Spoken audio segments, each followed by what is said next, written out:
ہر چیز کو بتانے سمجھانے کی ہوتی ہے. تو خلوص دیکھیں کتنا ہے اس میں، للہیت کتنی ہے، اللہ کی رضا کتنی. میرے نبی رحمت صلی اللہ تعالی علیہ وسلم نا حضرت معاذ ابن جبل کو جب یمن کے لیے روانہ کرنے لگے تو رسول پاک علیہ السلام نے بڑی نصیحتیں فرمائیں.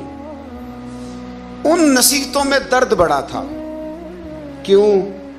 اس لیے کہ حضور نے انہیں بتلایا تھا کہ جب تم واپس آؤ گے تو میری تمہاری ملاقات نہیں ہوگی، تم میری قبر سے گزرو گے، ملاقات نہیں ہوگی. تو وہ جو نصیحتیں تھی نا اس موقع پر، جب آپ گویا کسی سے آخری ملاقات کر رہے ہوتے، ان نصیحتوں کے اندر جو حسن ہوتا ہے، کمال ہوتا ہے، وہ تو جاتے جاتے کی بات، لے سجنا اساں توڑ نہیں پائی، جان ہی دیتی رات تیرے، وہ جو جاتے جاتے کی گفتگو ہوتی ہے، وہ جو انداز ہوتا ہے بڑا کمال ہوتا ہے.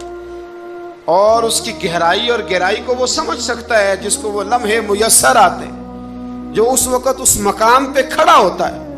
حضرت معاذ ابن جبل رضی اللہ تعالیٰ عنہ تڑپ کے روئے کہ حضور کیا فرما رہے ہیں. حضور کوئی خاص نصیحت تو نبی پاک نے بڑا کچھ فرمایا. ایک جملہ حضور نے یہ کہا، معاذ عمل جتنا بھی کرنا خلوص کے ساتھ کرنا. اور محبوب نے فرمایا تیرا خلوص کے ساتھ کیا ہوا تھوڑا عمل بھی رب کی بارگاہ میں زیادہ بنا کے تیرے لیے ذریعہ نجات بن جائے گا. جتنا بھی کرنا خلوص کے ساتھ کرنا.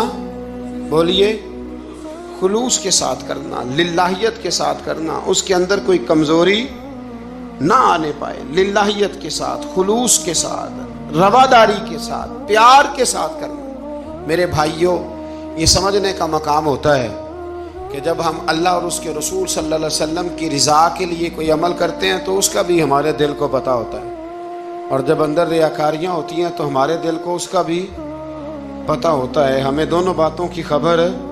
اب ہمیں خود سوچنا ہے، ہمیں خود فکر کرنی ہے، غور کرنا ہے کہ ہمارا انداز. ایک بزرگ تھے امام غزالی نے لکھا ہے، انہوں نے 7 سال پورے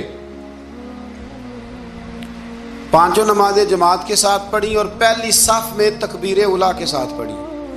7 دن نہیں پوری پڑھی جاتی 5 نمازیں پہلی صف میں پہلی تکبیر کے ساتھ. 7 پہلی صف میں تکبیر اولیٰ کہتا ہے. امام نے اللہ اکبر کہا پہلی تکبیر میں تو ہم نے بھی ساتھ ہی اللہ. پہلی صف میں 7 سال تک 5 نمازیں تکبیر اولیٰ سے بہت بڑا کارنامہ ہے، بہت بڑی بات ہے. مطلب بندہ یہاں سے اٹھ کے آتے، وضو کرتے، کوئی معاملہ آ گیا، کوئی مطلب اس کو حاجت ہو گئی استنجا وضو کی، تو وہ ٹائم نکل جاتا ہے. کئی دفعہ ایسے ہوتا ہے. 7 سال پورے نماز پڑھی. تو کہتے ہیں 7 سال کے بعد نا ایک دن 8واں سال لگا ہوا تھا تو بزرگ فرماتے ہیں میں ذرا لیٹ ہو گیا، تکبیر اولیٰ تو مل گئی پر پہلی صف نہ ملی، تیسری صف میں جگہ ملی. بزرگوں کے تقوی دیکھیے گا. فرماتے ہیں تیسری صف میں نے نماز پڑھی تو میرے دل کے اندر خیال آیا یار لوگ کیا سوچیں گے کہ اتنا اچھا اس کا ریکارڈ تھا، پہلی صف میں یہ نماز پڑھتا تھا تو آج تیسری صف میں لوگ کیا سوچیں گے. فرماتے ہیں جب یہ لفظ زبان پہ آیا تو میرا ضمیر بول پڑا، جب یہ سوچ دل میں آئی تو میرا اندر تڑپ اٹھا، چھم چھم میرے آنسو نکلنے لگے، میں رویا. اور فرماتے ہیں لوگ چلے گئے اور میں نفل پڑھتا روتا رہا. میں نے کہا اللہ مجھے یوں لگتا ہے وہ 7 سال تک پہلی صف میں جو نمازیں پڑھتا رہا وہ تو لوگوں کو دکھانے کے لیے پڑھتا رہا. فرماتے ہیں میں نے 7 سال کی نمازیں قضا پڑھی، قضا نمازیں پڑھی، اس لیے کہ مجھے سمجھ آئی کہ وہ نماز اللہ کی رضا کے لیے نہیں تھی، وہ تو بندوں کو ریکارڈ بنانے کے لیے تھی. تو میں نے وہ 7 سال کی نمازیں قضا پڑھی. اور فرماتے ہیں اب دوبارہ سے جب میں جاتا ہوں تو پھر میں اپنے دل پہ غور کرتا ہوں کہ پہلی صف تکبیر اولیٰ پر یہ بتا نیت کیا ہے، یہ بتا کہ تیرا ارادہ کیا ہے. شیخ سعدی فرمایا کرتے تھے تیرے وجود کا قبلہ تو سیدھا ہے، دل کے قبلے کی بھی بات بتا. حضرت موسیٰ کلیم اللہ علیہ نبینا علیہ الصلوۃ والسلام پر اللہ کریم نے وحی فرمائی کہ اے موسیٰ، اے میرے کلیم، میرے لیے بھی کوئی کام کیا ہے؟ عرض کی اللہ میں نے نمازیں پڑھی، روزے رکھے، تبلیغ کی. فرمایا وہ تو آپ کی ذمہ داریاں تھیں، وہ تو آپ نے اپنے لیے کیا، میرے لیے بھی کچھ کیا ہے؟ رب کریم نے پوچھا موسیٰ میرے لیے بھی کچھ کیا ہے؟ عرض کی اللہ یہ سارا کچھ. فرمایا مالک تیرے لیے کیا. کہا یہ تو آپ نے اپنے لیے کیا، آپ کی ذمہ داریوں میں شامل تھا. مالک تیرے لیے کیا ہے؟ فرمایا کسی بندے سے محبت کی ہے کہ یہ اللہ کا بندہ ہے؟ کسی بندے سے محبت کی ہے کہ یہ اللہ کا بندہ ہے؟ یا کسی کے ساتھ تمہاری صرف اس لیے ناراضگی ہو کہ یہ اللہ کا نافرمان ہے، اللہ رسول کا دشمن ہے، معاذ اللہ بے ادب ہے؟ میرے بھائی سمجھ لیں اچھی طرح اور اپنے دل کے کونے میں یہ بات بٹھا لیں کہ زندگی میں جو کام کریں وہ اللہ کی رضا کے لیے، چھوٹا سا بھی خیر کا کام. میرے رسول کریم علیہ السلام کا جو سب سے پہلا فرمان ہے نا بخاری میں، وہ یہ ہے کہ انما الاعمال بالنیات. تیرے عمل کا دار و مدار تیری نیت پر ہے، تیرے ارادے پر ہے. بنیاد تمہاری نیت ہے. بنیاد یہ ہے کہ تمہارا اندر سے اس کام کے لیے ذوق کیا ہے، شوق کیا ہے. اگر وہ بنیاد مضبوط ہے تو پھر عمل کی جو آپ چھت ڈالیں گے وہ ساری چھت بھی مضبوط ہے. لیکن اگر ارادے کچے ہیں، کمزور ہیں، سازشیں ہیں، رنجشیں ہیں، اندر معاملات گڑبڑ ہیں، تو پھر کبھی دیواریں مضبوط ہو سکتی. نیتیں اچھی کریں. بڑی سادی مثال، بڑی صاف ستھری، مولا کائنات شیر خدا حضرت علی المرتضیٰ کرم اللہ تعالی وجہ الکریم نا، آپ ایک جگہ جنگ لڑنے کے لیے گئے، جہاد ہو رہا ہے. عرب کے جو لوگ ہوتے تھے وہ دشمن کو سزا بڑی سخت دیتے تھے. بعض لوگ مطالبہ بھی کرتے ہیں نا سخت سزا کا. ہمارا سرائکی کا ایک شاعر ہے، وہ کہا کرتا ہے جے تنگ ہے ساری زندگی تو تے دے سخت سزا تیری جان چھٹے. ساکو مار نہ شاکر کستاں وچ یک لخت مکا تیری جان چھٹے. عرب کے لوگ نا سخت سزا دیتے تھے، سخت. وہ اذیت دیتے، کبھی انگلی کاٹ دیتے، کبھی ہاتھ کاٹ دیتے. مختار سقفی نے جب امام علی مقام رضی اللہ تعالیٰ عنہ کے قاتلوں کو قتل کیا تو زیادہ تر کی گردنیں نہیں کاٹی تھی، بلکہ اس نے ہاتھ پیر کاٹ کے لوگوں کو جنگلوں میں پھینک دیا تھا. تڑپ تڑپ کے لوگ مر گئے. اسلام اس اذیت کا قائل ہے. اہل عرب اذیت دیتے تھے، بلکہ دشمن جب نڈھال ہو کے گر جاتا تھا نا تو اس پر گھوڑے دوڑا دیتے تھے. گھوڑے دوڑ جاتے تھے اس پر، لاشیں مسک کر دیتے تھے، ناک کان آنکھیں نکال ڈالتے تھے، ٹکڑے کرتے تھے وجود کے، اذیت دیتے تھے. تو جب کوئی آدمی کسی کے نرغے میں آ جاتا تھا نا، قابو میں آتا تھا، تو اس کی خواہش ہوتی تھی کہ میں مارنے والے کو غصہ دلاؤں تاکہ مجھے جلدی مار دے، اذیت نہ دے، تکلیف نہ دے، مجھے جلدی مار ڈالے، جلدی قتل کر ڈالے. یہ ان کا مزاج ہوتا تھا، رویہ ہوتا تھا. حضرت مولا علی شیر خدا کرم اللہ تعالی وجہ الکریم دشمن پر غالب آ گئے. جب غالب ہوئے تو اس نے معاذ اللہ حضرت علی پر تھوک دیا. کافر تھا، اس کا ارادہ یہ تھا کہ میں حضرت علی کو غصہ دلاتا ہوں تاکہ یہ مجھے جلدی مار دے. لیکن اسے نہیں پتا تھا یہ علی ہے. اسے نہیں خبر تھی کہ یہ جو خمیر ہے نا، ان کی تربیت مدینے والے محبوب نے فرمائی ہے. یہاں جو چمک دمک ہے اس کا رنگ ساری دنیا سے نرالا ہے، انوکھا ہے، شاندار ہے، وزادار ہے، کمال ہے.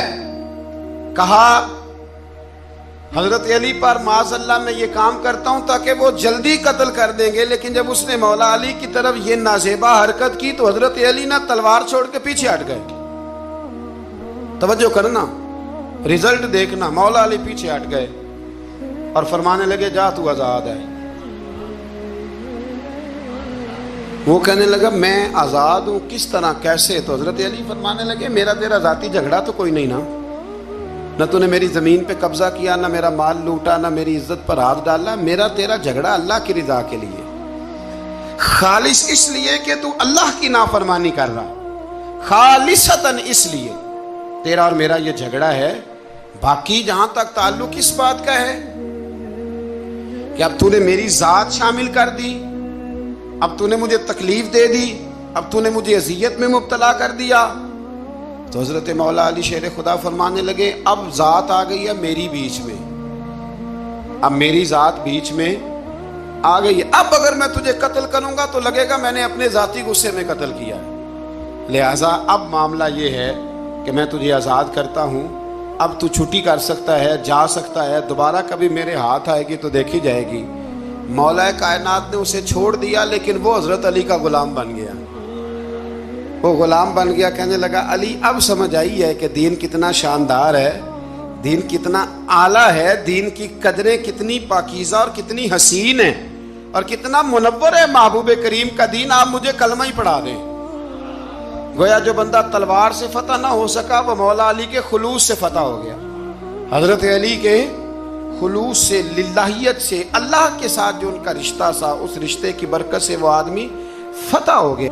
اور آپ کو پتہ ہے حج بھی آج کل ساتھ ساتھ حج ہوتا ہے، ساتھ ساتھ سیلفی ہوتی ہے، آخر تک چلتا ہے۔ ایک بزرگ تھے حضرت ابو مرتعش ان کا نام تھا، وہ فرماتے ہیں میرا چوتھا پانچواں حج تھا، نفلی حج کرنے کے لیے میں جا رہا تھا، تیاری میری مکمل ہو گئی تھی، 2-4 دنوں میں میری روانگی تھی، ارادہ میرا مضبوط تھا، معاملات سارے طے ہو گئے تھے، بس میں جانے کے قریب تھا۔ فرماتے ہیں کہ میں ایک دن گھر میں بیٹھا تھا، اماں جی نے نا کہا بیٹا ذرا پتر ذرا پانی کا پیالہ دینا۔ فرماتے میرے دل میں خیال آیا کہ ایک تو میں عالم ہوں، صوفی ہوں، درویش ہوں، مولوی ہوں، اور دوسرا یہ کہ میری کل پرسوں تیاری بھی ہے، تو پانی تو چھوٹا بھائی بھی دے سکتا ہے، یہ کام کو بچہ بھی کر لے گا۔ میں نے چھوٹے کو اشارہ کیا ذرا پانی دینا، وہ گیا اور مٹکے سے پانی بھر کے اماں کو دے دیا۔ کہتے ہیں جب اس نے اماں کو پانی دیا نا تو میرے اندر پھر مد و جزر شروع ہوا، پھر میری ضمیر کی آوازیں اٹھنے لگیں، پھر اندر سے بلندی ہونے لگی، پھر آوازیں آئیں، اور پھر میں نے اعلان کیا، میں نے کہا خو یہ کیا ہوا؟ سینکڑوں اور ہزاروں میل حج کرنے کے لیے جانا میرے لیے آسان ہے، اور یہ 2 قدم اماں کو پانی دینا میرے لیے مشکل ہے، یہ کیا بات ہوئی؟ حالانکہ حج کرنے سے بھی اللہ نے راضی ہونا تھا، اور اماں کو پانی پلانے سے بھی اللہ نے راضی ہونا تھا، پر یہ میں کس جگہ کھڑا ہو گیا ہوں کہ سینکڑوں میل اور ہزاروں میل جا کے حج کرنا میرے لیے آسان ہے، لیکن پانی بھر کے لانا میرے لیے مشکل ہے۔ چند قدموں کے فاصلے پہ مٹکا پانی کا پڑا ہے۔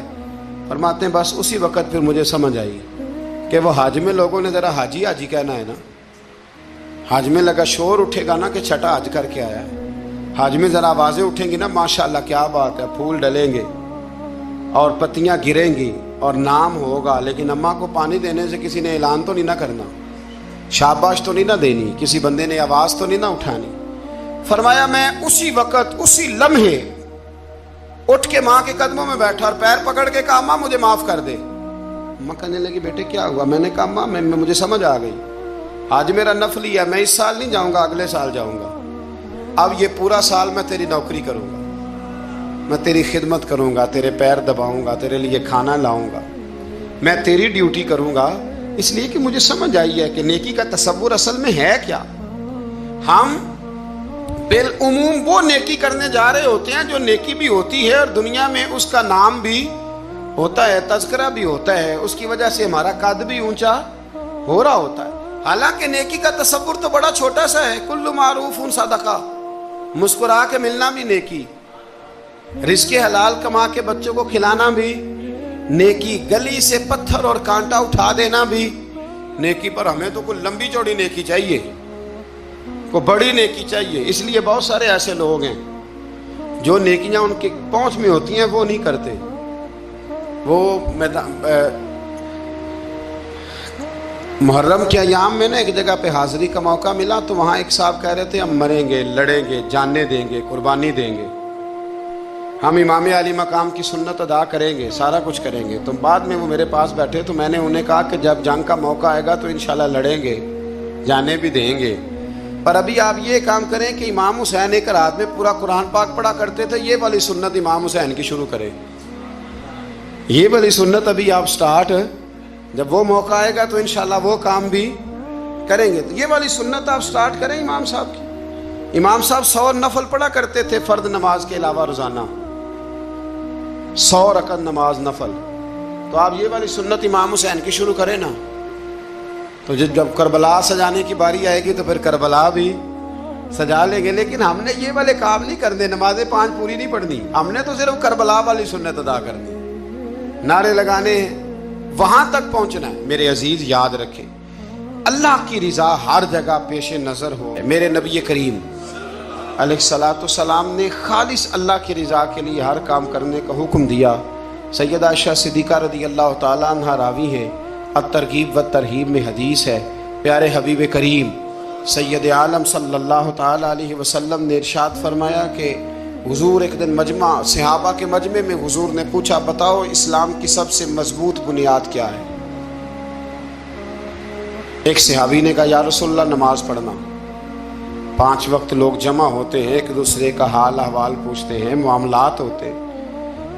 یا رسول اللہ صلی اللہ تعالیٰ علیہ وسلم مضبوط بنیاد ہے اسلام کی نماز پڑھنا، 5 وقت جمع ہونا۔ حضور نے فرمایا بات تمہاری ٹھیک ہے، پر تم میری مراد کو نہیں پہنچے۔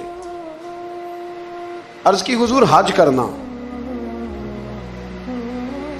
مختلف رنگ، مختلف نسلیں، مختلف قبیلے، مختلف بولیاں، لیکن جب حج کرنے پہنچے تو لباس بھی ایک ہی ہو گیا، گفتگو بھی ایک ہی، لبیک اللہم لبیک لبیک لا شریک لک لبیک ان الحمد والنعمت لک والملک لا شریک لک لبیک۔ ایک ہی صف میں کھڑے ہو گئے محمود و یاز، نہ کوئی بندہ رہا نہ کوئی بندہ نواز۔ نبی رحمت سید عالم صلی اللہ علیہ وسلم سے عرض کی حضور یہ حج جو ہے نا، اس میں بڑی یکسانیت ہوتی ہے، ہر رنگ ہر نسل کا آدمی ایک تسبیح کے دانے کی طرح ایک جگہ پہ پرو دیا جاتا ہے، تو لگتا ہے یہ اسلام کی مضبوط بنیاد ہے۔ محبوب فرمانے لگے بات تمہاری ٹھیک ہے، پر تم میری مراد کو نہیں پہنچے۔ عرض کی حضور پھر زکوٰۃ، صدقات، خیرات اسلام کی مضبوط بنیاد ہے۔ کیوں؟ وہ اس لیے کہ غریب امیر کو دیتا ہے، امیر غریب کو دیتا ہے، اور غریب امیر سے لیتا ہے تو ایک رشتہ بنتا ہے، ایک تعلق بنتا ہے۔ محسن کا اور احسان مند کا بڑا گہرا رشتہ ہوتا ہے، بڑا، ایک دوسرے سے پیار کرتے ہیں، ایک دوسرے کو چاہتے ہیں، ایک دوسرے کے لیے اچھے جملے بولتے ہیں، ایک دوسرے کے لیے ہمیشہ ان کے جذبات ٹھنڈے میٹھے اور اچھے ہوتے ہیں، تو لگتا ہے یہ اسلام کی مضبوط بنیاد ہے۔ حضور فرمانے لگے بات تمہاری ٹھیک ہے، اور تم میری مراد کو نہیں پہنچے۔ تو پھر صحابہ عرض کرنے لگے حضور ہماری رعایت فرما دیں، پھر ایک رحمت کی نظر کر دیں، آپ ہی بتا دیں اسلام کی مضبوط بنیاد کیا ہے۔ تو محبوب فرمانے لگے اسلام کی مضبوط بنیاد ہے اللہ کی رضا کے لیے کسی سے محبت کرنا۔ کس کی رضا کے لیے؟ خالص اللہ کی رضا کے لیے، اور اللہ کی رضا کے لیے کسی سے بغض رکھنا، عداوت رکھنا، اللہ کی رضا کے لیے، محبت بھی اللہ کے لیے، عداوت بھی، ذاتی دشمنی کوئی نہیں، ذاتی اختلافات کوئی نہیں، ذاتی رنجشیں کوئی نہیں، ذاتی لڑائیاں کوئی نہیں، ذاتی جھگڑا کوئی نہیں، خالص اللہ کی۔ ہمارے ہاں لڑائیاں ذاتی لڑی جاتی ہیں، اس نے مجھے شادی پہ دعوت نہیں دی، اس نے مجھے پروٹوکول نہیں دیا، یہ کہاں پہنچ گیا میں کہاں رہ گیا، ذاتی لڑائیاں لڑی جاتی ہیں، دینی نہیں، مذہبی نہیں، اخلاقی نہیں۔ دیکھیں آپ، چاہیے تو یہ تھا نا کہ شادی کے موقع پر یہ لڑائی نہ ہوتی کہ اس نے مجھے پوچھا کیوں نہیں، لڑائی یہ ہوتی کہ یار تو غیر شرعی کام کوئی نہ کرنا، اللہ رسول کی ناراضگی والا کام کوئی نہ کرنا، اگر تو نے کیا تو میں نے کوئی نہیں آنا، اگر تو یہ حرکت کرے گا تو پھر میرا تیرا معاملہ درست نہ رہ سکے گا۔ یہ لڑائی ہونا چاہیے تھی، نہ کہ یہ لڑائی ہوتی کہ مجھے بلایا کیوں نہیں، پروٹوکول کیوں نہیں دیا، اعزاز کیوں نہیں دیا۔ تو حضور نے فرمایا اسلام کی مضبوط گرہ، اسلام کی مضبوط بنیاد ہے اللہ کی رضا کے لیے محبت کرنا، اور اللہ کی رضا کے لیے کسی سے عداوت رکھنا۔ میرے رسول کریم صلی اللہ تعالیٰ علیہ وسلم کی عالی مرتبت خدمت میں ایک جنگ کے موقع پر صحابہ نے عرض کیا تھا کہ یا رسول اللہ صلی اللہ تعالیٰ علیہ وسلم فلاں آدمی بڑی ہمت سے لڑ رہا ہے، جہاد کر رہا ہے، بڑی بات ہے۔ تو حضور نے فرمایا یہ جہنمی ہے، جہاد کر رہا تھا، توجہ ہے میری بات پر؟ حضور نے فرمایا یہ جہنمی ہے، یہ دوزخی ہے۔ یہ بندہ جنتی نہیں۔ جب سرکار دو عالم صلی اللہ تعالی علیہ وسلم نے یہ بات ارشاد فرمائی تو صحابہ کہتے ہیں ہمیں تجسس ہوا کہ یہ کیا بات ہوئی، اتنی ہمت سے، جوان مردی سے، اتنی وہ دلیری سے لڑ رہا ہے اور حضور نے فرما دیا دوزخی ہے۔ کیسے دوزخی کیسے؟ تو ایک صحابی کہنے لگے میں اس کا پیچھا کرنے لگا، جب پیچھا کرنے لگا تو اس پر نا کچھ زخم کاری لگ گئے تھے، زخم گہرے تھے، وہ زخموں کو برداشت نہ کر سکا اور ایک مقام ایسا آیا کہ اس نے خود اپنے پیٹ میں خنجر لگا کے، پیوست کر کے، خنجر مار کے یا تلوار مار کے یا نیزہ مار کے اس نے خودکشی کر لی، زخموں کی تاب نہ لا سکا۔ حضور نے فرمایا تھا کہ یہ جہنمی ہے، تو اس کی وہ جو بات تھی وہ صادق ہو گئی۔ کہتے ہیں میں فوراً بولا، میں نے کہا میرے محبوب جو فرماتے ہیں حق اور سچ ہی فرماتے ہیں، دیکھو کس موت مرا ہے۔ اب اس پر مفسرین نے لکھا ہے کہ وہ بندہ جو گھر سے نکلا تھا نا، تو وہ دین کے لیے لڑنے نہیں نکلا تھا، وہ قومیت کے لیے لڑنے آیا تھا کہ میرا سارا قبیلہ گیا ہے تو مجھے بھی جانا چاہیے، ہماری قوم سے فلانی قوم ٹکرائی ہے تو لہذا ہمیں۔ اس کی نیت میں، ارادے میں دین، للہیت اور خلوص شامل ہے۔ اس کی دلیل وہ حدیث ہے جس میں حضور نے فرمایا کہ عالم بھی، سخی بھی اور شہید بھی اس وجہ سے جہنم میں جائیں گے معاذ اللہ کہ ان کی خدمات کی وجہ اللہ کی رضا نہیں تھی، خدمات کی وجہ ذاتی شہرت تھی، بہادری کے دعوے تھے، سخاوت کا سبب یہ تھا کہ لوگ انہیں سخی کہیں۔ خلوص والا جو عمل ہوتا ہے نا، خلوص والا، وہ تو بڑا تھوڑا بھی ہو تو قبول ہوتا ہے، اس میں بڑی دیکھیں نا، اللہ کی بارگاہ میں مقدار نہیں دیکھی جاتی، معیار دیکھا جاتا ہے، مقدار نہیں دیکھی جاتی، معیار دیکھا جاتا ہے۔ نبی کریم علیہ السلام نے ایک جنگ کے موقع پہ اعلان کیا کہ ہر بندہ چندے میں حصہ دے، قحط کا زمانہ ہے، بہت زیادہ مال کی ضرورت ہے، ہر آدمی آئے، حصہ ڈالے، آگے بڑھے۔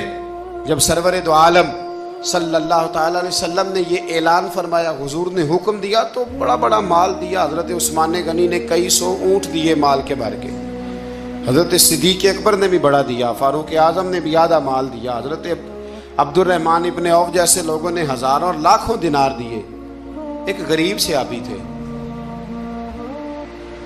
وہ فرماتے میں نے زور سے عصر تک یہودی کے باغ میں مزدوری کی، چند کلو کھجوریں ملی تو لا کے میں نے حضور کی بارگاہ میں نذرانہ پیش کیا۔ فرماتے میرے دل میں خیال تھا کہ وہ میری اٹی کیا کرے گی، میرا ایک قطرہ کیا کرے گا، جہاں لوگوں نے لاکھوں دیے، ہزاروں دیے تو کیا بنے گا۔ لیکن فرماتے ہیں قربان جاؤں، وہ ڈھیر لگا تھا مسجد نبی میں مال کا، میرے نبی نے نا وہ مال اٹھا کے جو میں نے دیا تھا اس کے اوپر بکھیر دیا، اور حضور فرمانے لگے سن بھائی، جتنا ان سب کو اجر ملے گا اتنا اللہ تجھے اکیلے کو عطا فرمائے گا، اتنا تجھے اکیلے کو ملے گا۔ پیچھے دلیل ہے میرے نبی پاک علیہ الصلوۃ والسلام کے فرمان کے پیچھے دلیل ہے کہ اس میں خلوص بڑا تھا، اس بندے میں للہیت بڑی تھی، اس میں ذوق تھا، شوق تھا، ہمت تھی، اس نے محنت کی تھی، تو خلوص والا تھوڑا عمل بھی زیادہ ہو گیا۔ اب جب نماز کی نیت کے لیے کھڑے ہوں تو پھر ایک دفعہ نیت، یہ جو نیت ہوتی ہے نا نماز کی، اس کا مقصد بھی یہ ہوتا ہے کہ ذرا نا جسم کا قبلہ بھی ٹھیک کر لو اور ارادے کا قبلہ بھی ٹھیک کر لو، ذرا نا درست کر لو اپنے آپ کو۔ نیت المومن خیر من عملہ، مومن کی نیت اس کے عمل سے بھی بہتر ہوتی ہے۔ دعا کرتا ہوں اللہ کی بارگاہ میں اللہ ہمیں اپنی اور اپنے محبوب کی رضا نصیب فرمائے۔